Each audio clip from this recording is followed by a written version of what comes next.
Hello, everyone. I see Erin Lidstow, you are co-host now. Julian Rose, same? Yes.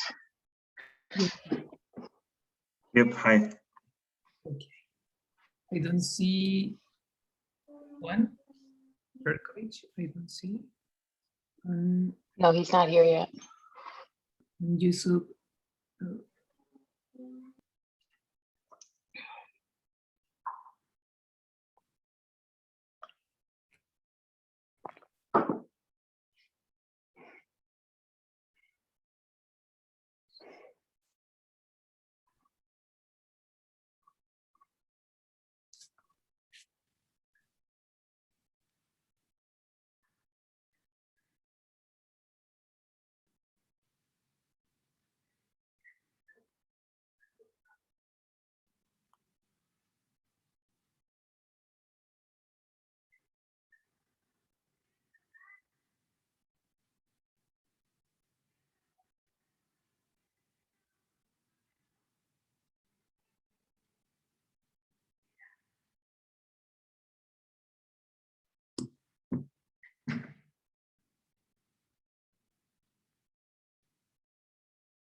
We can wait for some minutes to waiting for Yusuf and Juan. Okay.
Hello, Alim, can you put off your microphone, please?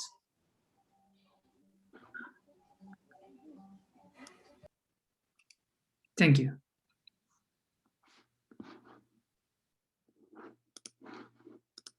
I see Juan Ferkovich right now.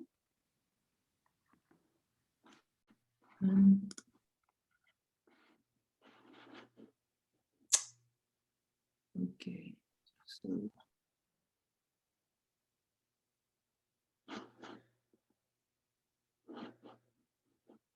I don't see Yusuf.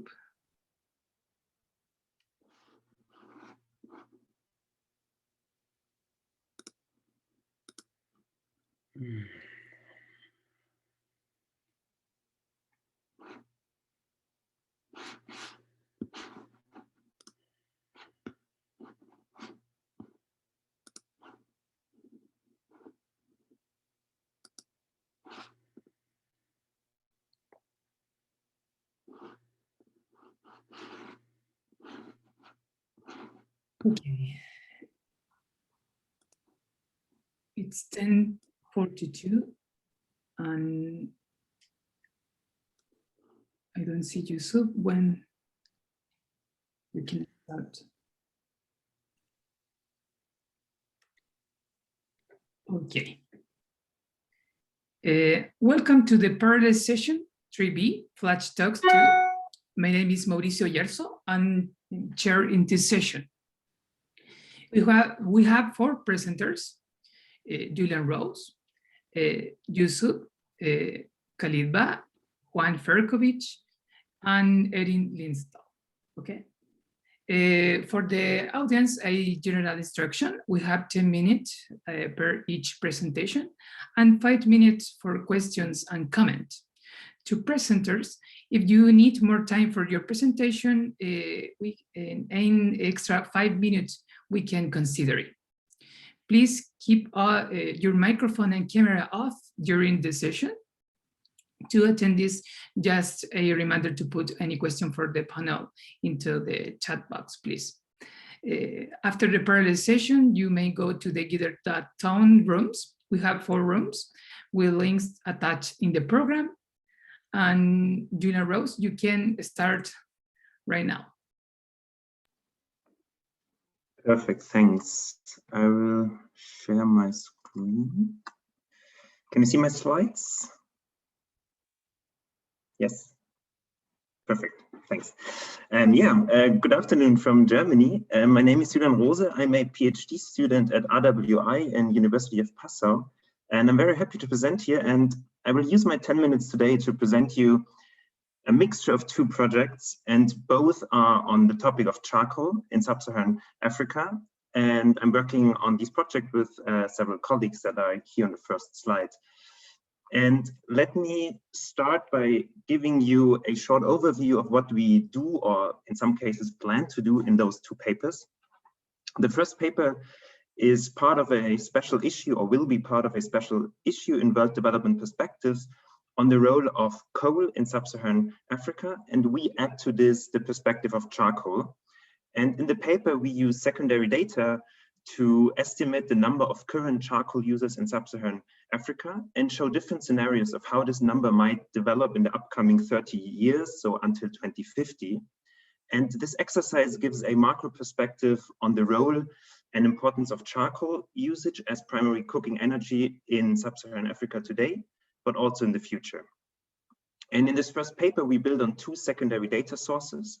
First, the demographic and health surveys, known as DHS, which is compiled by USAID in almost every developing country, roughly every 5 years. And the data includes information on the primary cooking fuel of the household.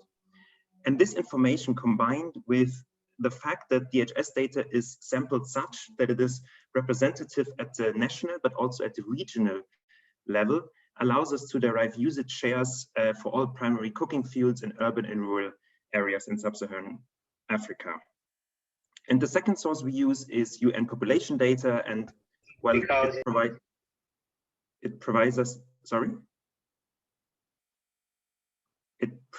with the current population data and projections until 2050. In the second paper, we leave the macro level behind and zoom into one specific case, Senegal. And here we use primary data that we collected in 2019 to give a detailed overview of the charcoal value chain in Senegal. And the data collection comprised of all actors along the supply chain. So we started in the forests with the local producers and then followed the charcoal up to the small vendors in the urban areas. And in this paper, we would like to give a well-documented overview of the functioning of the charcoal market and the role of each actor. And moreover, Senegal has a complicated regulatory framework that was developed with the World Bank.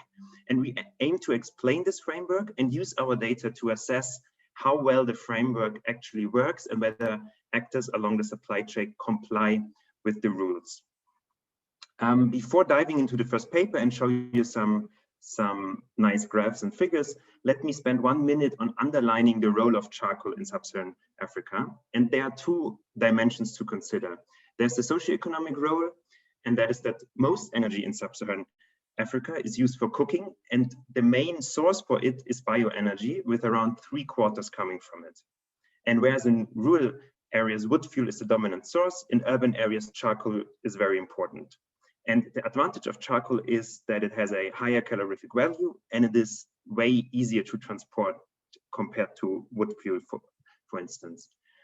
And given the increasing urbanization in sub-Saharan Africa, charcoal usage and charcoal demand is thriving. The IEA estimates an annual growth rate of 4% since the year 2000, and that today around 60% of the world's charcoal is produced in sub-Saharan Africa. From a climate perspective, it is charcoal is often connected to forest degradation and deforestation, yet the extent to which charcoal actually drives deforestation is not fully clear and not fully understood. In terms of emission, the current charcoal production in sub-Saharan Africa emits a substantial amount of greenhouse gases. Our calculations, it's more of a back on the envelope, calculation estimates around 170 million tons of CO2 equivalents that are being currently emitted through charcoal. And despite this number and despite the link to deforestation, there are people arguing that charcoal can be a green or sustainable fuel. And this largely depends on the extraction practices and forest management. And in fact, the FAO published in 2017 a report called The Charcoal Transition, outlining potential ways and policies that lead to a more green charcoal value chain and mitigate the climate change potential of charcoal. On the next two slides, I would like to quickly give you a snapshot of the data we use. So this is the data from the UN population on population growth. In the left figure, you can see the drastic population growth until 2050, making sub-Saharan Africa the region with the fastest growing population. And in the right figure, you can see that this growth almost exclusively is taking place in urban areas. So since the early 2000s, somewhere here, the annual rural growth rate is declining, whereas the urban growth rate is skyrocketing. This figure is based on the DHS data, and it shows the current usage shares for clean fuels, which we consider to be electricity and LPG, for charcoal and for firewood. And I would like to highlight 2 points. The first one, very simply, in rural areas, firewood is the dominant source, which you can see the light red is especially in rural areas quite big. But then in urban areas, charcoal plays a quite important role already. And the second point is that there's quite some heterogeneity across countries. If you take, for instance, urban areas of Senegal, the share of clean fuels is quite large. When you, however, look at Tanzania or Uganda to the right here, you see that clean fuels almost not existing, and charcoal plays a way more important role. And combining these two data sources gives us a rough estimate of the current number of charcoal users. And we estimate that currently 195 million people use charcoal as primary energy source in sub-Saharan Africa. And in the left figure, you can see the countries with the largest share of charcoal users. So Tanzania with almost 18 million, but also Ethiopia and Uganda and Nigeria with almost 12 million. And note that in the DHS data, we only capture the primary cooking fuel. Hence, this does not reflect fuel stacking. And so a household that uses LPG and then charcoal for certain dishes or in certain periods of the year is here not considered. And in order to get a sense of how many people are actually using charcoal as secondary fuel, we are currently looking a bit into other data, such as the multi-tier framework data, to get a better understanding of how much charcoal is used as secondary fuel. As I mentioned, we provide different scenarios of how this number might develop in the upcoming years. And I will show you 3 today. The first one is what we call the base case. So we assume that the shares are constant. So we take the shares as they are today, the shares of the fuels as they are today, and only the population grows over time. The second scenario is the IEA stated policies scenario, where the IEA provides estimates of how clean fuel will develop in the upcoming years based on policy frameworks and announced policy intentions in the countries. And as the third scenario, we assume that in every country, the share of clean fuels will increase by 50% until 2050. And note that these scenarios are taken from a very recent paper by Gunther Bensch, Marc Gelon, and Jörg Peters that was actually published yesterday in One Earth, and you should check it out after the session. It's really nice. So here are the results for our scenarios, and due to the time constraint, I would like to direct your attention directly to the upper right figure. And what you can see is that even in this scenario where the clean fuel increases quite sharply in the upcoming years, charcoal plays still a role until 2035, and it does not start to really decline from 2040 onwards. And this suggests that charcoal is likely to play an important role in the next 20 years. And this will in turn increase the pressure on traditional forest management and extraction practices. And yet to date, only few countries have policies for the charcoal sector in place. We therefore need more attention on the charcoal sector. And a country that has that is Senegal. Senegal has a comprehensive forest management system and many charcoal policies in place. And on the map here, you can see the main production site, and we examined the entire charcoal value chain in 2019. And we started here in Tambacounda at the main production site and did interviews with the local producers, with the more professional producers, with the intermediaries in the region, and very importantly with the transporters, because the transportation is the part where the government control takes place. And without all necessary permissions, it is not possible to legally transport charcoal. And there are many checkpoints along the route, and therefore illegally producing and selling charcoal is, at least on paper, not possible. And I already mentioned a complicated regulatory framework in Senegal, and I don't have the time to explain you this entire figure in detail, but let me give you two core features of the framework. The first one is a national quota that determines the annual charcoal production quantity. And the second one is a system of classified forests where each year different parts of the forest are used for charcoal production, leaving the remaining forest untouched, and therefore the forest has time to recover. And now a quick conclusion. Charcoal is likely to play an important role in the upcoming years, and the number of charcoal users is likely to increase. Also, given the adverse socioeconomic effects of the pandemic, it is likely that the transition to clean fuels will be slowed down. We therefore need more policies and better forest management to mitigate the climate change potential of charcoal, and at the same time provide sufficient energy to urban areas in sub-Saharan Africa. And I leave it here, and thanks a lot for your attention. And if you have comments, please feel free to reach out to me. My email is on the slide. Thank you. Thank you, Julian. Great presentation. We have one question from Erin. Hi, Julian. Do you think these data sources capture charcoal used for restaurants? Any thoughts on how big their share of total charcoal consumptions in SSA might be?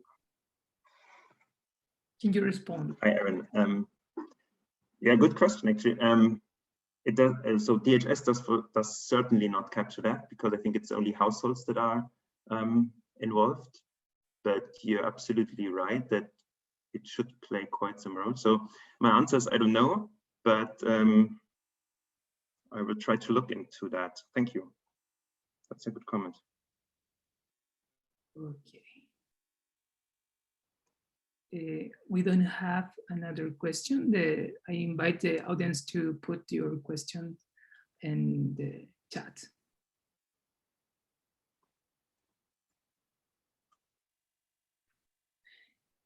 Julian, can you explain in more detail the policy implication derived of the problem under analysis? Expand the reflections. Well, yeah, I mean, I think the policy recommendation is to think more about the charcoal sector and make sure that future demand is provided in a sustainable way.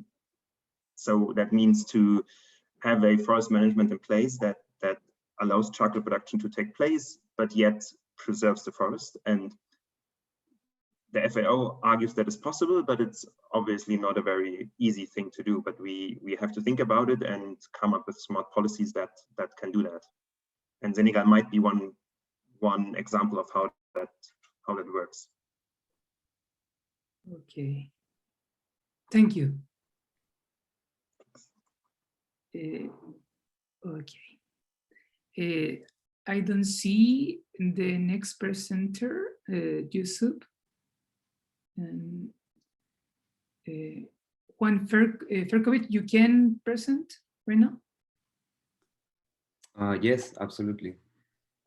Thank you. So I share my screen then.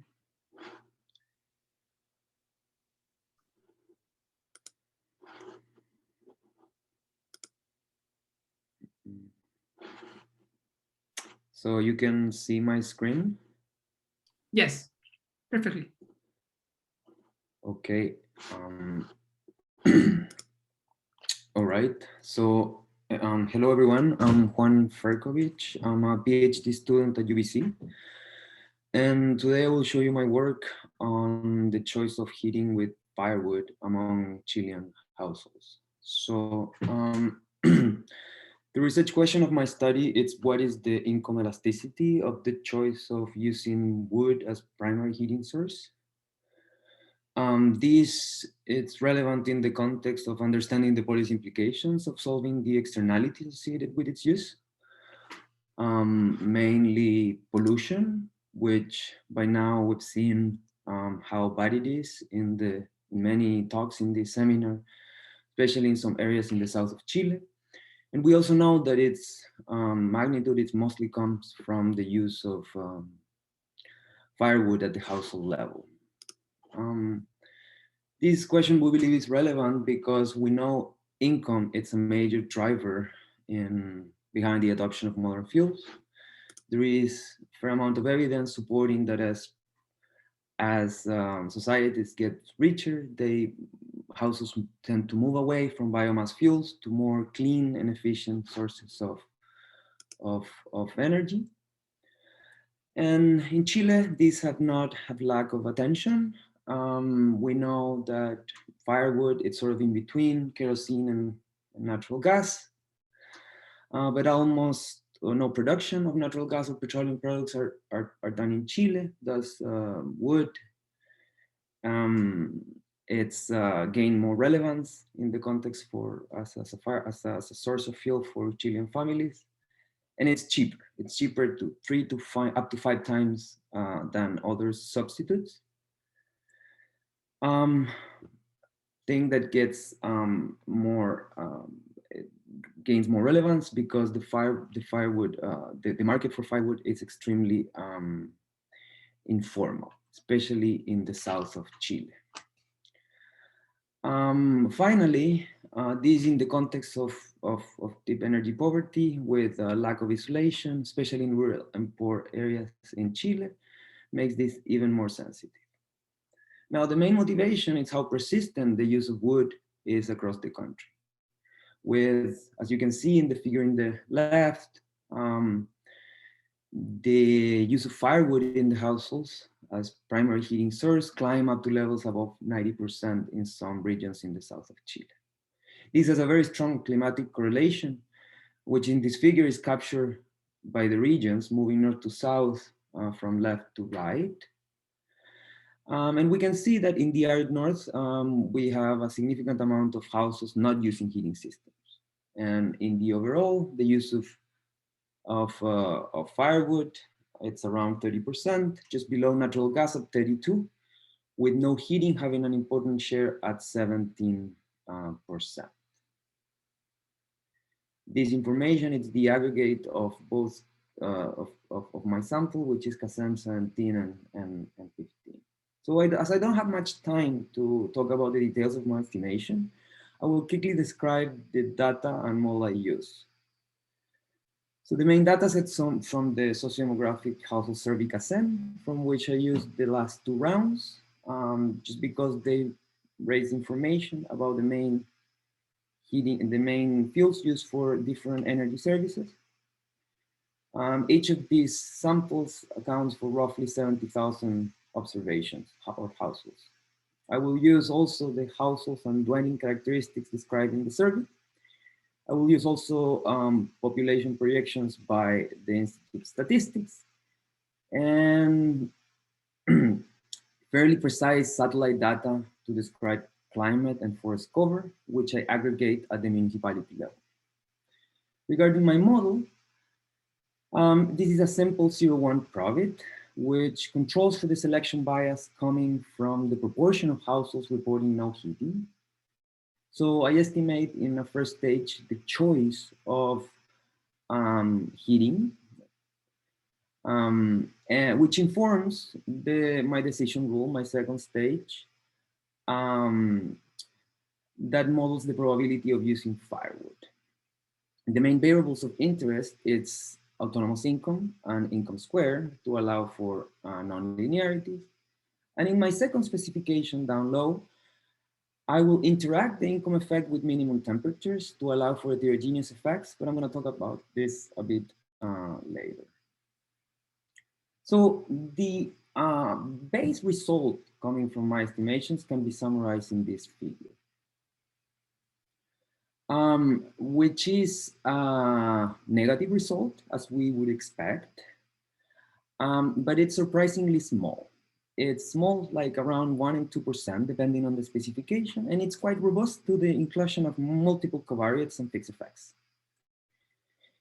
But in practical terms, as shown in the picture, in average, we see income tripling, moving a family from the first percentile to the fifth to the fourth.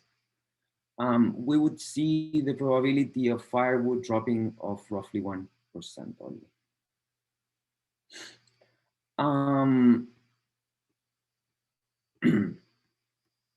Now, if we believe that because of wood, it's so highly concentrated in the colder areas of Chile, there could be a different rate of adoption of different fuels based on income.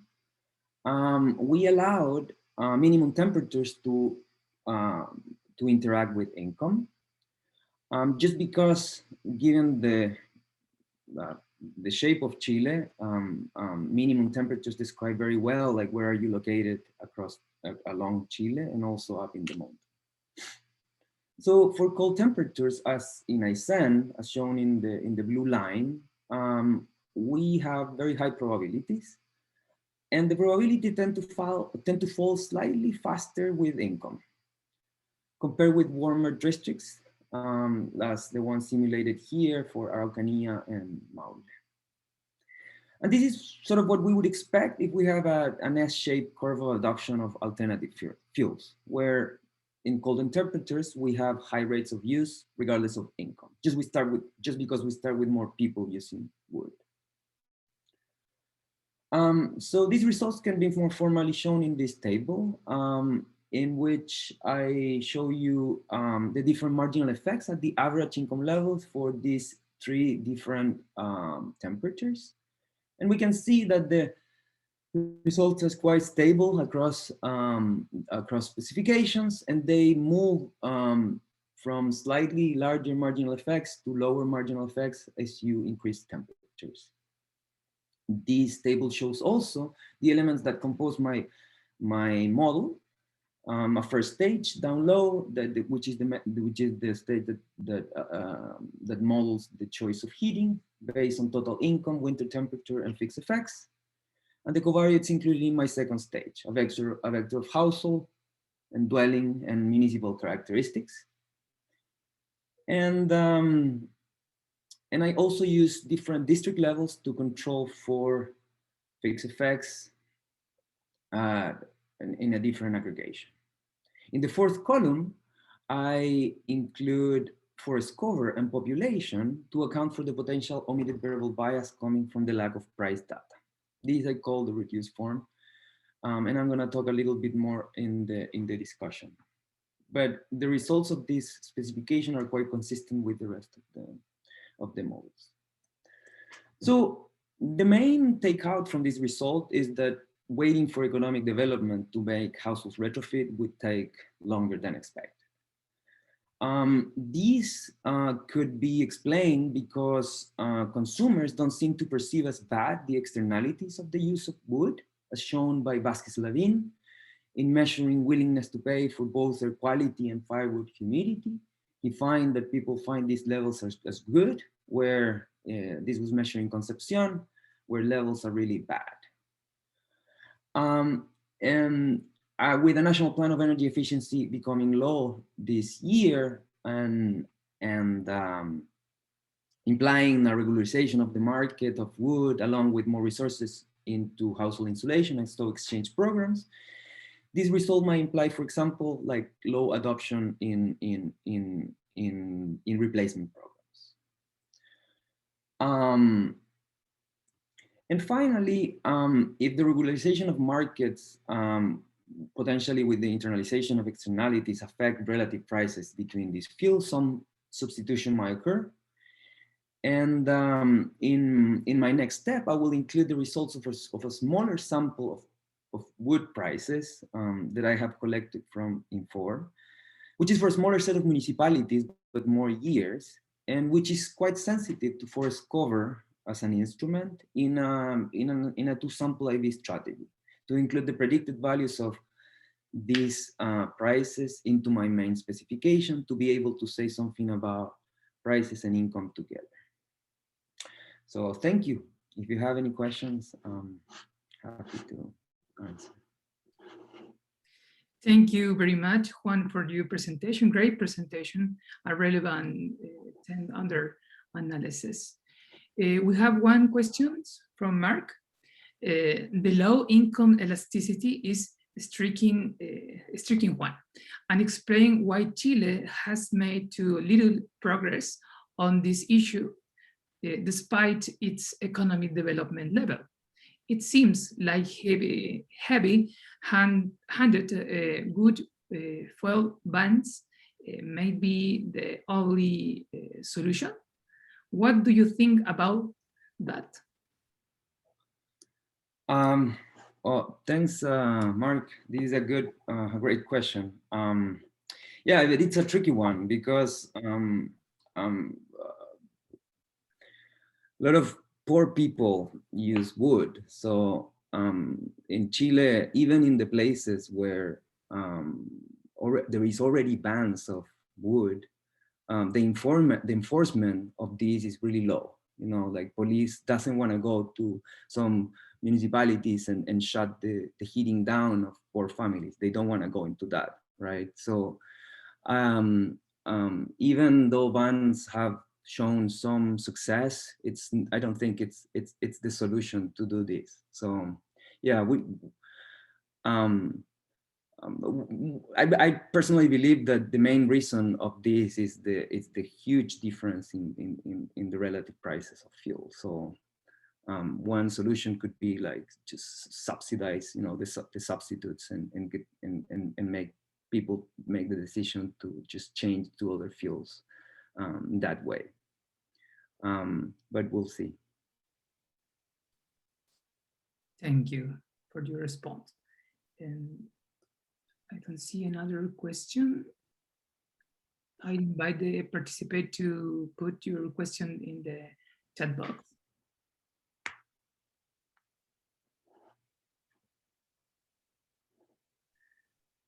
Okay. So your research is very relevant for me. Consider that we don't have very good information for Chile, considering the pollution or the replace program of the stoves, for example. The CACEN is the only source of information. So it's a good. Yeah, no, and it's a shame that after 2013 they stopped measuring the amount of wood people was consuming. I tried to include 2013 CACEN into this sample, and there were a few things methodologically that make it incompatible, in my opinion. In first place, that in CACEN 2013 they didn't really ask if the use of wood was for the primary, you know, heating system. They just asked if they ever use wood in the house, right? So in 15, 17, they specifically ask about the primary heating source. So it would be nice if they add some questions about knowing if they use it along with other fuels like the secondary sources of heating, and of course would be nice to have like a description at national level of the actual amounts of firewood people it's buying. But yeah, no, it's a fascinating topic. Yeah, I hope to exploit a smaller and like a smaller survey data, and try to measure capital cost of adoption in future work as well, because I believe this is a very important element in the choice of retrofitting, basically. Yes, absolutely. Thank you, Juan, for your presentation. You're welcome. Now we have Erin Litzel. Can you start right now? Yep, let me share one second.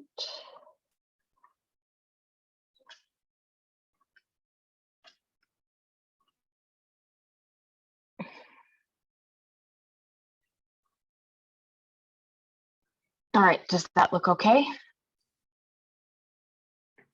Yes. Okay, great. All right. Hi, so I'm Erin Litzo. I am a PhD student at the University of British Columbia.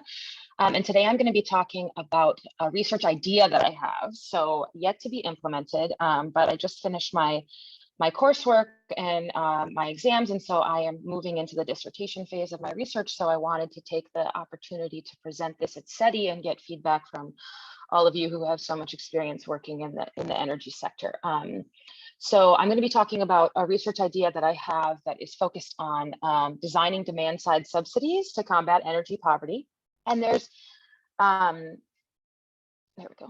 There are kind of two sides to the motivation for this research question. So the first is that from a policy perspective, it's pretty widely acknowledged that subsidies are going to be needed to shrink the electrification gap. So through this research, I'm going to focus on electricity, and that subsidies are going to be needed to shrink the electrification gap. And we saw these yesterday, you know, Maxie's presentation, she was talking about subsidies for clean cook stoves in Rwanda, and Vishal was talking about off-grid subsidies in Nepal, and both showed that the implementation of these subsidies really increased uptake of these technologies.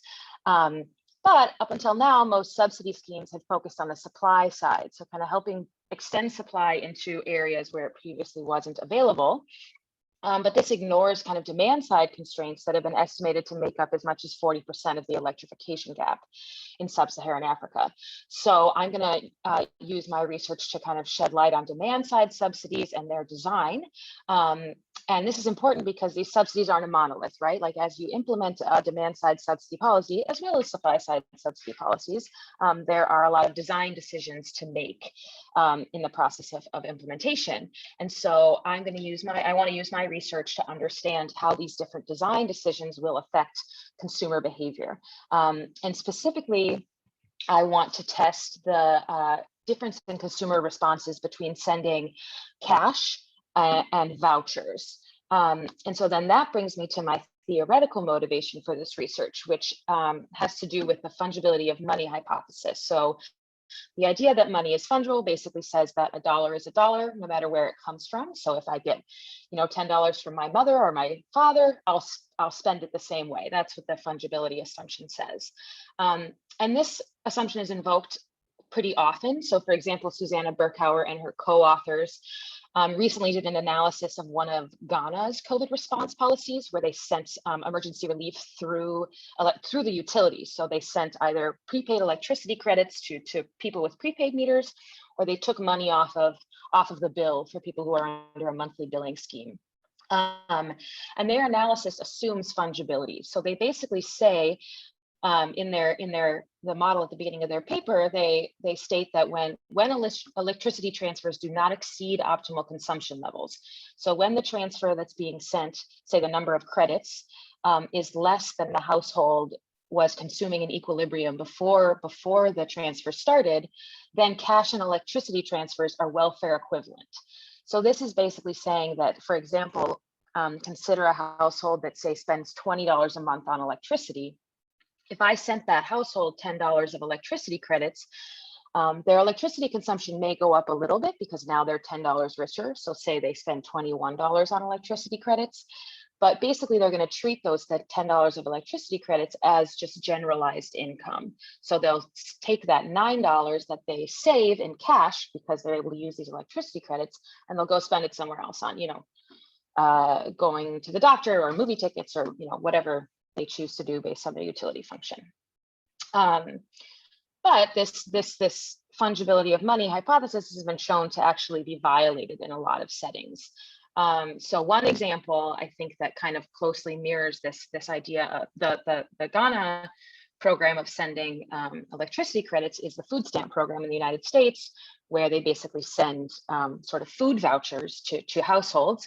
And an analysis of that program found that the marginal propensity to consume food out of food stamps is much higher than when the household just receives cash.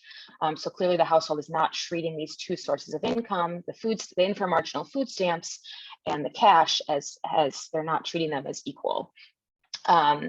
It's also been shown to be violated in other settings. So for example, an analysis of a feeding program in the Philippines found that if you look at kind of the calorie budget instead of the income budget, when one household member gets fed through a feeding program, for example, if one student in the household gets fed at school, the household doesn't then reallocate calories away from that household member to other household members. So the calories kind of stick to the person who received them through the feeding program.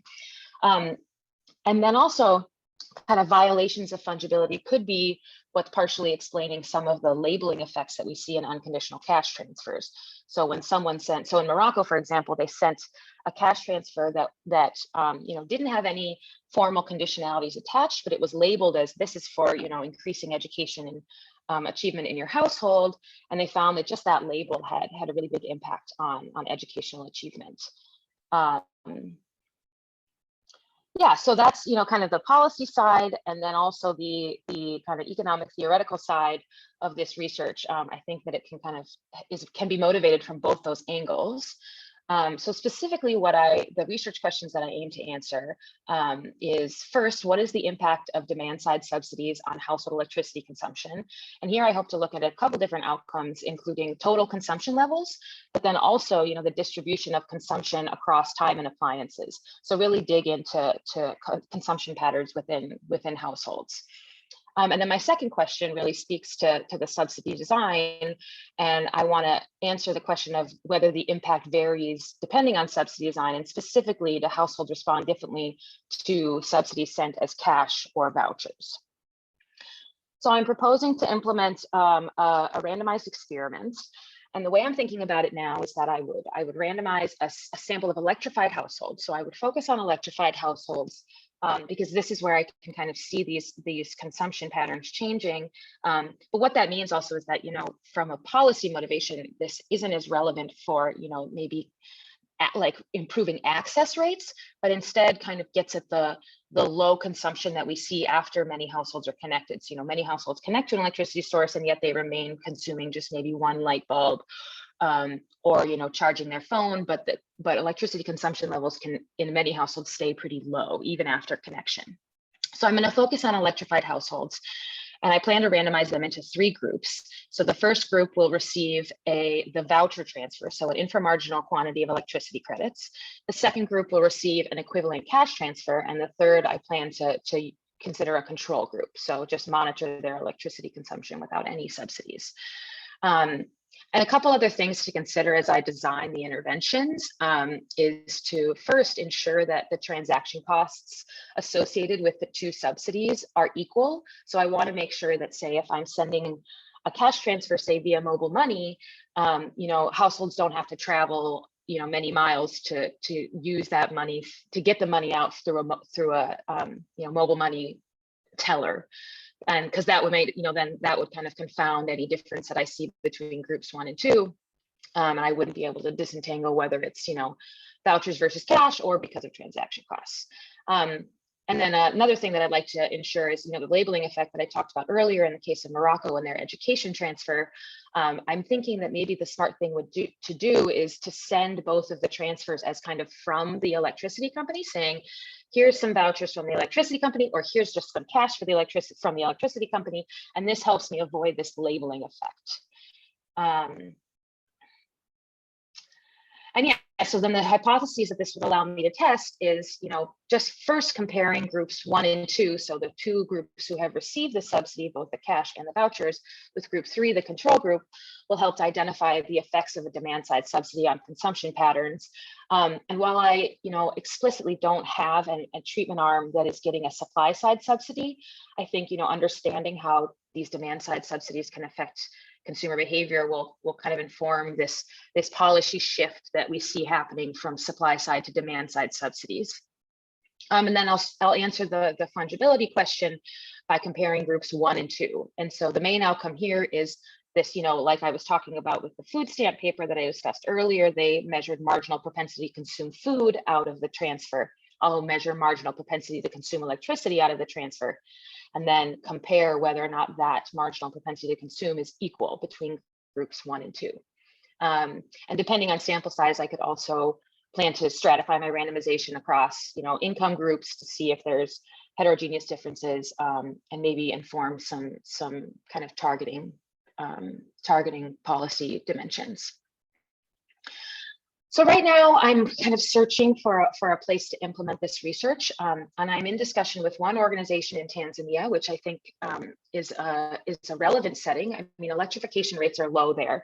Like I said, this doesn't necessarily get at connection rates, this research question, but even after connection, consumption in Tanzania is relatively low, even including the high consumers in Dar es Salaam. The average household consumes about 1/4 of the United States average household power in a year.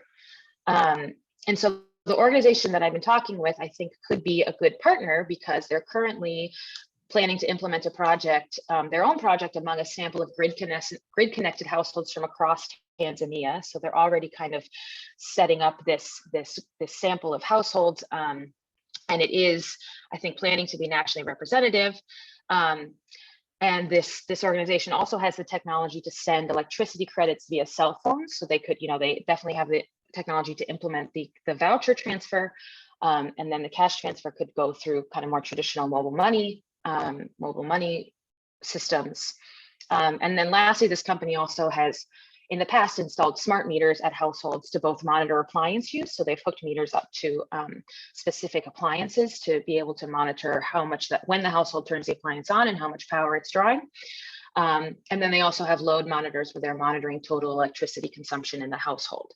So through this organization, I have the infrastructure to, find households of interest, potentially implement the intervention, and then also collect this really detailed data, that's over and above, say, the monthly billing data that a lot of electricity studies rely on, kind of use this sophisticated metering technologies to really deeply understand consumption patterns. And then I could also implement some of my own complementary data collection to measure other household characteristics, and then also other energy consumption to maybe also answer the questions about, if the subsidy helps households switch away from other other energy sources, like, for example, kerosene or charcoal. And also, my last kind of point, I guess, second to last point is,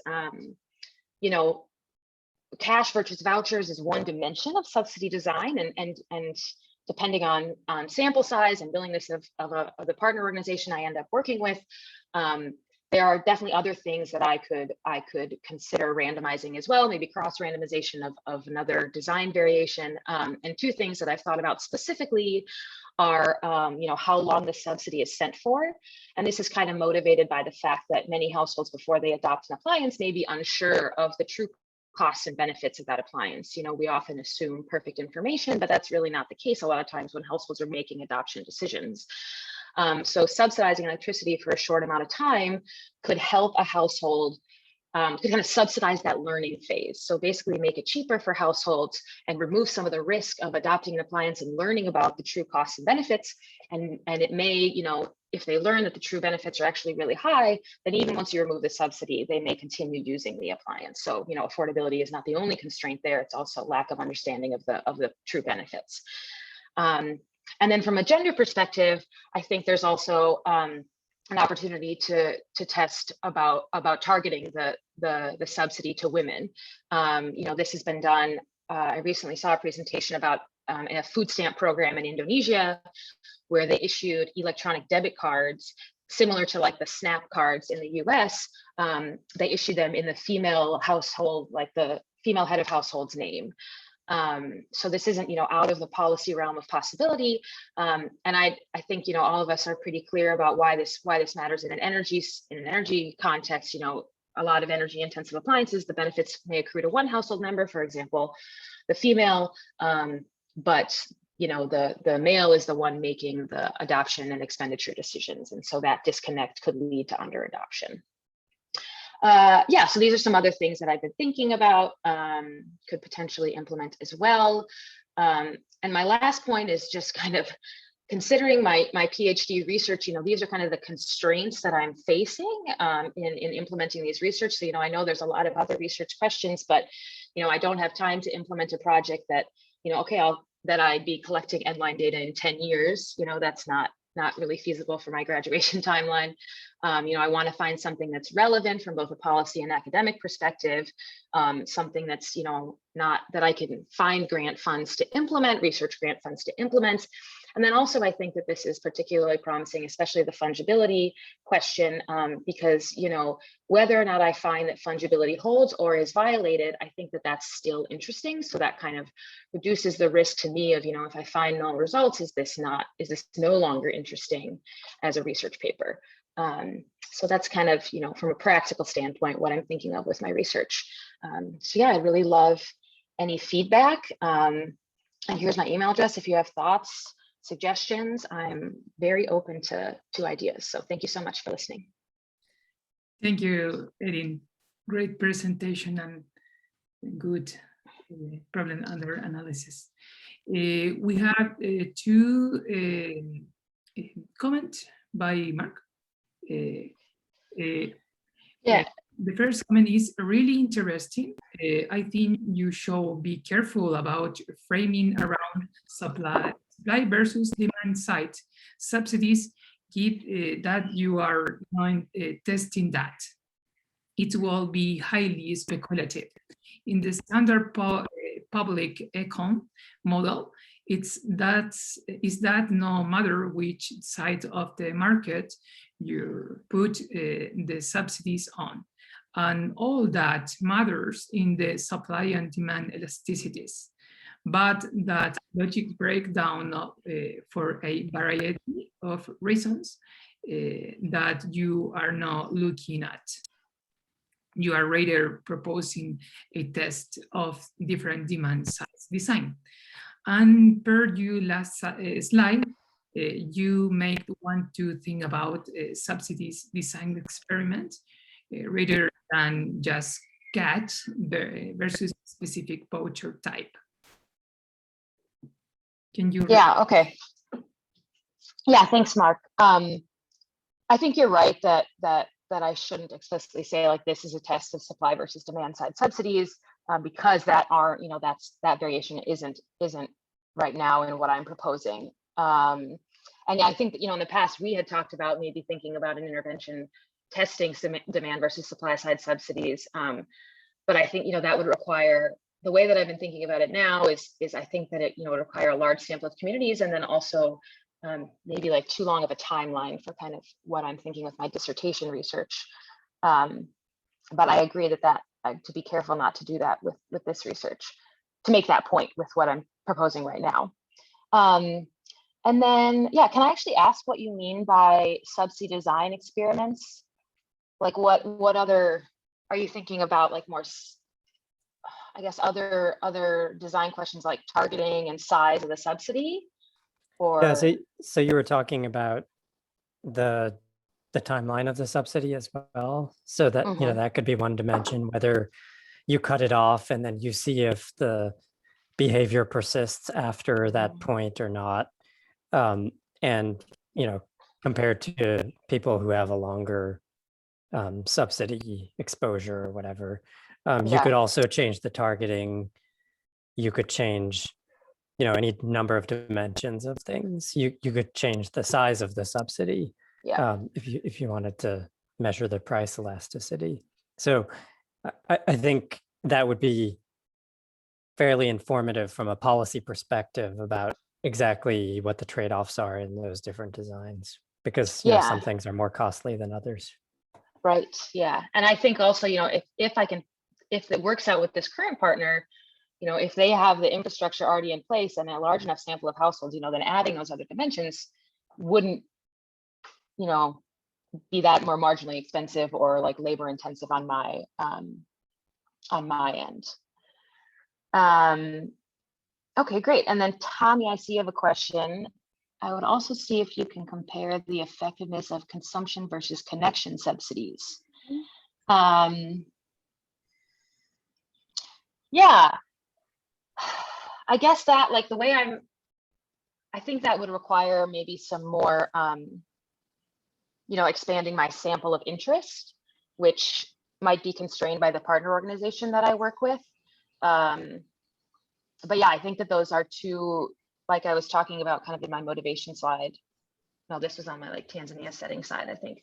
But those are kind of two different questions, right? It's like the access question, and then I guess it's kind of the tiers of access question. So you know, are you connected, and then what are you actually doing with the power that you received? So yeah, that would be a good thing to think about if I could consider those connection subsidies in the design that I'm thinking about now. And then William says, let me just read it quick.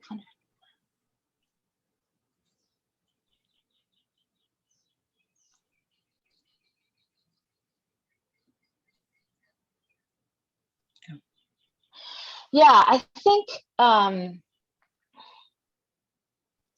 so the point on the you know, food stamps being tagged to certain foods, or for example, electricity credits being tagged to electricity, I think that's partly dealt with by the inframarginal size of the transfer. So ensuring that you know, the transfer doesn't exceed the like pre-intervention level of consumption. Then the assumption there is that households would be spending that money anyways on electricity, so that constraint doesn't really hold.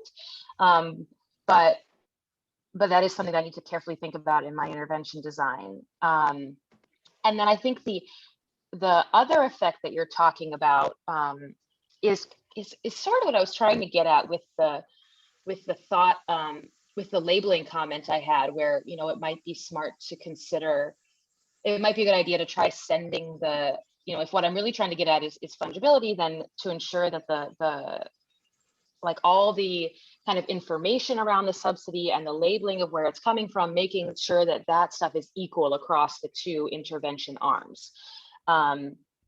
So, right, so that when I send the electricity transfer, I'm not, or the electricity vouchers, there's not like some information attached that says, you know, electricity is good to use and kerosine's bad for your health, because that could be driving different behavior. But making sure that that information attached to each intervention and the labeling associated with it is equal across the two transfers. So trying to rule out those other explanations with careful intervention design, I think is what I'm taking away from your comment, and definitely important thing to consider carefully. Okay, we have. Sorry. I don't see any other questions. Yes. Correct me if I'm wrong. Yes, okay. We have another comment by Tommy.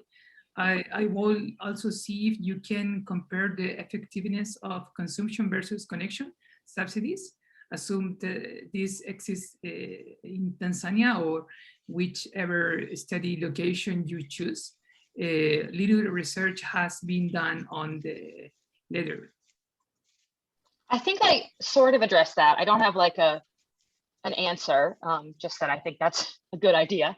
So Tommy, let me know if I'm missing something in your comment or if you have anything to add, but yeah, thanks for that thought. Okay, And we have another comment by Julia. Fungibility may be violated because... Oh, that one, I answered that one as well. Sorry. Okay, sorry. I just answered that one. Yep, no Okay. problem. Yeah, and then Tommy says that I addressed his comment. So. Okay. We don't have any comment. So thank you, everyone. Actually, so Brendu just texted me and told me that Yusuf is in his session. And he should be here, right? Yes, Yusuf. I don't see Yusuf. Yeah, so Brendu says he's in the other Zoom session, in session 3A. So maybe I can tell him that Yusuf, if Yusuf wants to present, he should come to our Zoom. Yes, I'm also in the other Zoom right now, and I see that he's there. So let me send him a private message to tell him to come over here. Thanks, Tommy. Okay. Thank you, everyone, for attending this session. And finally, I will remind you have a social activity after 12:40 in gather.com. Instruction for participate in this activity are in the program. And you can move the session 3A, energy, gender, and development. Okay. Thank you very much. Goodbye.